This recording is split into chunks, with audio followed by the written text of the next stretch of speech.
حسن صاحب، media reports کے مطابق پاکستانی وفد کے ساتھ اقوام متحدہ کی جنرل اسمبلی میں شرکت کرنے والی شمع جنیجو نے کہا کہ وزیر اعظم نے بطور مشیر وفد میں شامل کیا. پچھلے کئی مہینوں سے وزیر اعظم کے لیے کام کر رہی تھی. UN کی تقریر لکھنے کا ٹاسک بھی دیا. مجھ پر جو تنقید کر رہے ہیں وزیر اعظم کو ان سے پوچھنا چاہیے. ان کی ہی اتھارٹی چیلنج ہوئی، میری نہیں. بات وہ خاتون ٹھیک کر رہی ہے 100%. اس میں تو کوئی پاگل ہی ہے جو اس پہ انگلی اٹھائے گا. نہیں ابھی اچھا، انسانوں کا اپنا اپنا مزاج ہوتا ہے. وہ ایک ریشنل مجھے لگتا ہے اس عورت میں. پلے نہیں تیلا کر دی پھر دی میلا میلا ایویں ہی.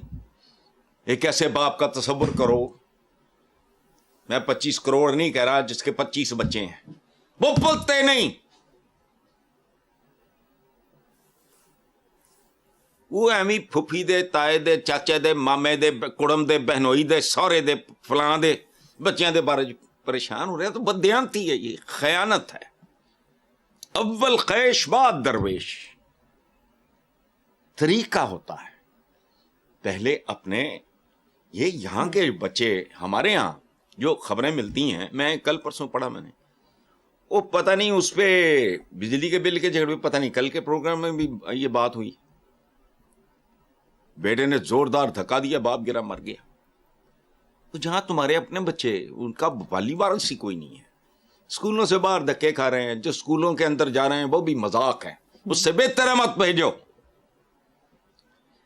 تو بہرحال یہ خاتون کا اپنی جگہ پہ کہنا ہے، اس کو جو اس کی اپنی اوپینین ہے، میری اپنی اوپینین ہے، آپ کی اپنی ہوگی، اپنی اپنی رائے. یہ کوئی جرم ہے ہمارے معاشرے میں؟ یہ جرم ہے. I have my own opinion. بالکل صحیح. اور جہاں یہ نہیں کھل کے اظہار ہو سکتا، ان کا انجام بھیانک ہوتا ہے. ویسٹ اٹھا ہی اس وقت گھٹنوں کے بل رینگنے والے لوگ جب تک ایک خاص طرح کا میفیا ویسٹ پہ مسلط تھا اور ان کو بلیک میل کرتا تھا. چین کے سابق وزیر برائے زراعت اور دیہی امور کو ایک عدالت نے رشوت ستانی الزام ثابت ہونے پر سزائے موت سنائی. وزیر موصوف نے جائیداد سمیت 26 کروڑ 80 لاکھ یوان رشوت لی. چینی کمیونسٹ پارٹی نے نومبر میں نکالا. سزا پر عمل درآمد 2 سال کے لیے معطل. یار ویسے کمال ہی ہے یہ چینیاں دا دل بڑا ہے. بڑے مینو لگتے نے بہت ہی مطلب ماڑکو جائے. صرف 26 کروڑ 80، اتنے 26 ارب کھا کے بیٹھے ہیں. پتا بھی ہے. اچھا ساڑھے تو یہ پتہ ہے یہاں پاکستان میں people who calling the shots, ملک کھا جاتے ڈکار نہ مارنا. یہ ہمارا بہت پرانا پاپولر ڈائلاگ ہے، مظہر شاہ نے بولا تھا، ٹبر کھا جاتے ڈکار نہ مارنا. تو پاکستان بھی تو ایک ٹبر ہی ہے نا 25 کروڑ کا. انہوں نے دیکھو اتوں انہیں تے مقدمے بنتے بھی نہیں، انہوں نے سارا کوئی لپیٹ لپوٹ کے اتوں سیدھے پھر ہی بانے اقتدار.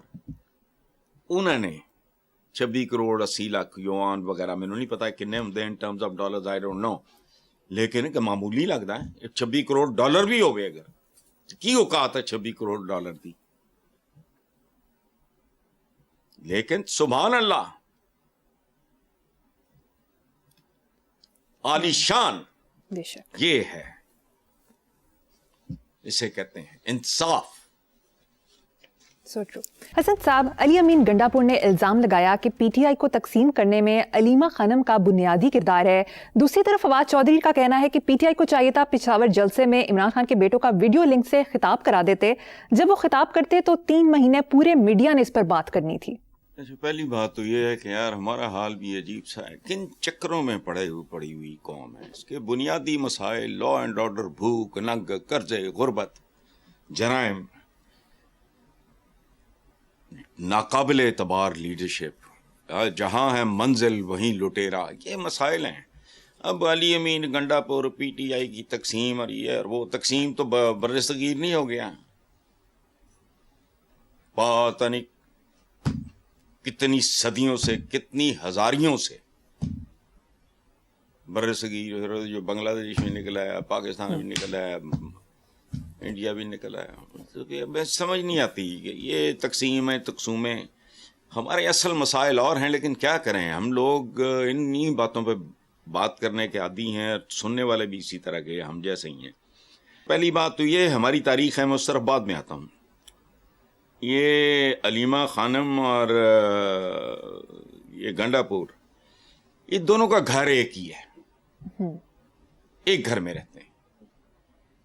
اچھا، اس گھر کا نام ہے پی ٹی آئی۔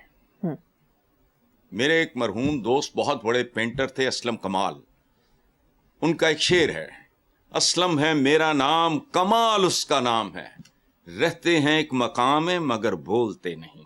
واہ، سو یہ ایک مکان میں رہنے والے لوگ ہیں، اس کا نام ہے پی ٹی آئی۔ اچھا، اور اس میں کوئی نئی بات نہیں ہے۔ یہ نون لیگ کے اندر آج نہیں تو کل، کل نہیں تو پرسوں پتہ لگ جائے گا۔ ہماری ساری کی ساری تاریخ اسی طرح کی ہے۔ یہ جو میر جعفر، میر صادق، یہ کیا لوگ ہیں یہ؟ اور کتنی قوموں میں تم نے اس لیول کے غدار دیکھے ہیں؟ لوگوں کو یہ بھی نہیں پتا کہ میر جعفر کے ساتھ سلوک کیا کیا تھا سراج الدولہ نے، جس کا ریئیکشن آیا۔ اس کا بڑا لائل کمانڈر تھا۔ چھوڑو، کبھی فاطمہ جناح کی تحریر ہی پڑھ لو بھائی۔ وہ لکھتی ہیں کہ دو لوگ بغیر پوچھے، بغیر اطلاع کے، ایسا ہوتا نہیں ہے، پڑھے لکھے لوگوں کے درمیان یہ رواج ہے کہ بات طے کر کے، اپوائنٹمنٹ طے کر کے، بوتھا اٹھا کے تو بندہ سگے بہن بھائی کے گھر نہیں جاتا۔ اچھا، آ گئے، کیا کرنے؟ زیارت پہنچے، محمد علی جناح صاحب کی عیادت کرنے۔ بندے کون تھے؟ ایک محمد علی، پور مینز بجٹ والے، جو بعد میں وزیر اعظم بھی رہے کچھ دیر، اور دوسرا قائد ملت لیاقت علی خان۔ اچھا،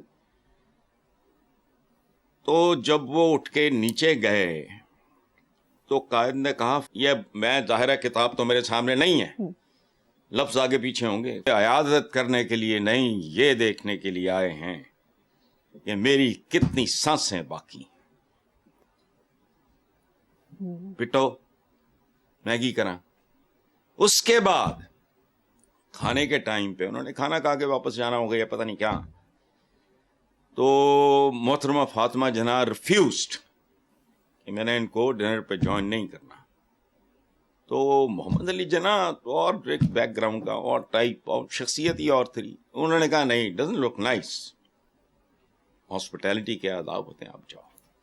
آگے کیا لکھتی ہیں فاطمہ جناح کہ ان میں محمد علی گم سم بیٹھا تھا، ہی واز فزیکلی دیر، ذہنی طور پر۔ اچھا، تو یہ جو بیک گراؤنڈ ہے، اس میں اس طرح کی باتیں کرنا روز ایک نئی کہانی ہوتی ہے۔ اچھا، فواد چودھری نے جو کہا وہ 100% درست ہے۔ بیٹوں کا اگر ویڈیو لنک پہ وہ انگریزی میں ہی خطاب کرتے، کوئی ترجمہ کر رہا ہوتا یا نہ بھی کرتا، اگلے دن ماڑا موٹا ہی رپورٹ ہوتا، سینسر شدہ ہی شاید رپورٹ ہوتا، لیکن کچھ نہ کچھ تو ہوتا، کھپ تو پڑتی اور 2-4 دن کی رونق بھی لگتی۔ تو فواد چودھری والی بات ٹھیک ہے، لیکن یہ سوال جو ہے اکتا گیا ہوں میں، سچی بات۔ چلیں نیکسٹ خبر پہ چلتے ہیں حسن صاحب۔ معاشی think tank economic policy and business development نے بڑھتے ہوئے قرضوں پر رپورٹ جاری کرتے ہوئے کہا کہ قرضہ معیشت کے 70.2% کے برابر ہو چکا۔ ٹیکس لگانا اس کا حل نہیں، پاکستان پر قرضوں کا بوجھ خطرناک حد تک بڑھ گیا ہے۔ ہر پاکستانی شہری 3,18,252 روپے کا مقروض ہے۔ سبحان اللہ، ان کے اشاریے دیکھو، درست سمت میں جا رہا ہے۔ یہ 78 سال تو ہی درست سمت میں جا رہا ہے۔ کھڈے اور کھائی کے درمیان اور اپنے درمیان فاصلہ کم سے کم ہوتا، درست سمت یہی ہے ہماری۔ اچھا، یہ اشروں پرانا ماتم اور ہمارا اصلی چہرہ ہے۔ یہ بھی میں کہتا ہوں کہ ہم مسلسل ایک ہی بات کر رہے ہیں۔ اچھا، یہ کب روتا پیٹتا پھر رہا تھا حبیب جالب، ہر بلاول ہے دیس کا مقروض، پاؤں ننگے ہیں بے نظیروں کے۔ بے نظیر تے بڑے مہنگے بی بی پاندی ہوئے گی، جتے شتے، سانو دیکھ لو آج نہیں نظر آ رہا تمہیں سارا کچھ۔ اچھا، انہوں نے نعرہ لگایا تھا کب؟ قرض اتارو ملک سنوارو. کدھر گیا قرض, کدھر گیا ملک.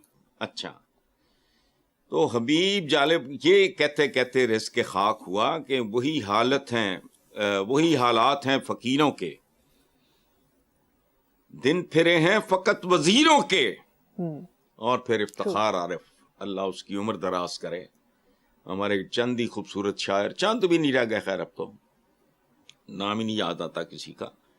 افتخار عارف کا ایک شعر سنو. مٹی کی محبت میں ہم آشفتہ سروں نے وہ قرض اتارے ہیں جو واجب بھی نہیں تھے.